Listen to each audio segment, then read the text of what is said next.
أمام فريق المغرب التطواني للحفاظ على حظوظ اللقب، فيما يكفي المغرب التطواني التعادل للفوز بدرع البطولة. الكاميرا الأولى زارت تدريب الرجاء لرصد آخر الاستعدادات النفسية والبدنية للاعبين. خالد أجدون ومصطفى وتا.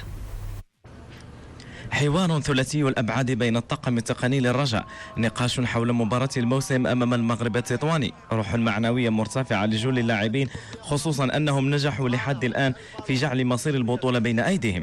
لا شيء سوى الانتصار يجعلهم أكثر طمعا في اللقب. المفاتيح ديال هاد المقابله هذه هو ان شاء الله نبقاو مكونسونطري من اول دقيقه حتى لاخر دقيقه. اللعابه كاملين مستعدين وكاملين واعيين بالمسؤوليه اللي عليهم. احنا ان شاء الله غندخلوا هذه المقابله ما عندنا حتى شي خيار من غير الفوز. أرضية الميدان يوم المباراة ستحدد بشكل واضح من سيبتسم له أمر اللقب. قبل ذلك نقاش كبير سبق اللقاء بخصوص طريقة بيع التذاكر والعدد المخصص لجمهور تطوان. حنايا على بعد تقريبا 24 ساعه من حطينا التذاكر ديال المقابله، تم شراء جميع التذاكر. باش ناكد لك بان التذاكر تقريبا 25 الف، العدد ديال 25 الف تذكره اللي تباعت في مركب محمد الخامس ورقه بورقه، اكثر تقدير 5 ورقات. يعني باش نقدروا بان احنا حاولنا نحاربوا السوق السوداء، ولكن فوق طاقتك لا تلام. فالجماهير كبيره باغا تشوف المقابله، جماهير رجاويه الان باغا تشوف المقابله.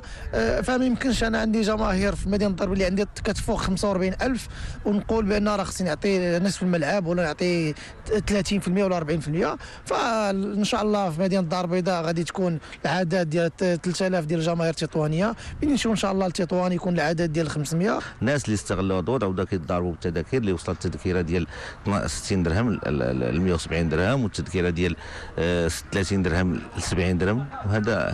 هذا في حد ذاته راه هو اللي خلق هاد لازيزاني وهذا الجو من الاحتقان.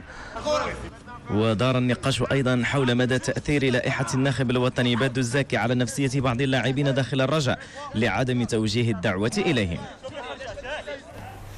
وبمدينة تطوان حركة رياضية غير مسبوقة، فالكل يروضه حلم اللقب، وأنصار الحمام البيضاء يصنعون الحدث. المتابعة لعبد الحق شرات ومحمد علي سلوح.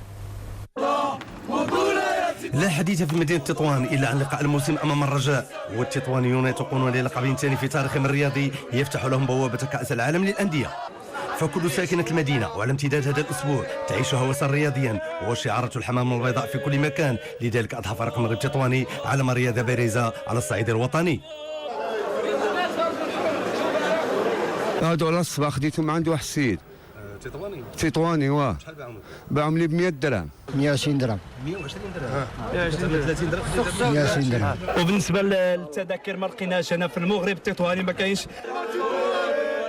روابط متينة ورائعة تجمع بين أنصار المغرب التطواني والرجاء البيضاوي، وقد ظهر ذلك جليا في لقاء الذهاب بملعب سنة الرمل بتطوان الذي دار في أجواء رياضية صرفة استحسنها الجميع. جمهور الدراجة هو يرحب بنا، وحنا الحمد لله خوت وكذا غنجلسوا مع بعضياتنا. الجمهور التطواني يشجعوا بكل روح رياضيه، واللي فاز واللي السالي ديال البطوله. ما كرهتش ان شاء الله ديها المغرب التطواني، بطوله تطوانيه ديما تطوان. هي اولا واخيرا مقابله في كره القدم، قد يفوز الرجاء البيضاوي كما قد يفوز المغرب التطواني، كما قد يتعادل الفريقان. تلك هي معادلات كره القدم. هذا اللقاء المثير سيدور بشبابيك مغلقه، وخلاله نتمنى ان يقدم الفريقان والانصار صوره مضيئه لكره القدم المغربيه. حد سعيد لكلا الفريقين غدا وبداية من الساعة 24.